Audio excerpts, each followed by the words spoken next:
Hi everyone, this is Sandrine at beyourwebmaster.nz. This is going to be a quick tutorial that's going to teach you how to change your password.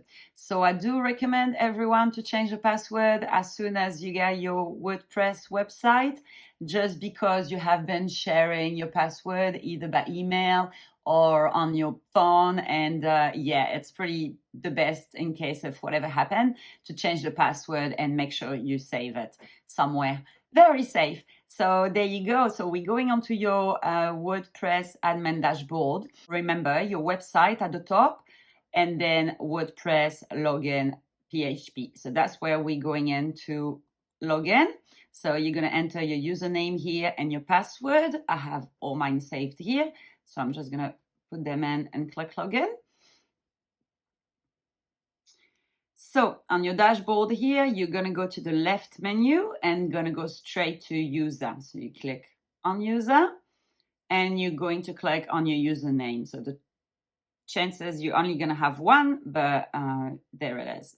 Mine, so it's Sandrine. I click edit.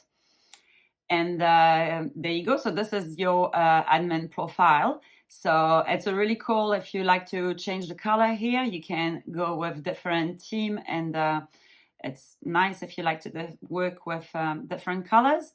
Otherwise, you can just keep scrolling down all the way. And here you're going to have set new password. So we're going to click on this. And as you can see, so the program will set a strong password for you. You could either keep the one that is here, or you can choose your own, or you can reset a new one. And you're just going to keep scrolling down and click update profile. So that's down here. So once you click update profile, this page is going to freeze for a little bit and until you confirm on your email the new password. So there you go. This is how to change your password on your WordPress dashboard. If you have any question, put in the comment. Thank you for watching. See ya.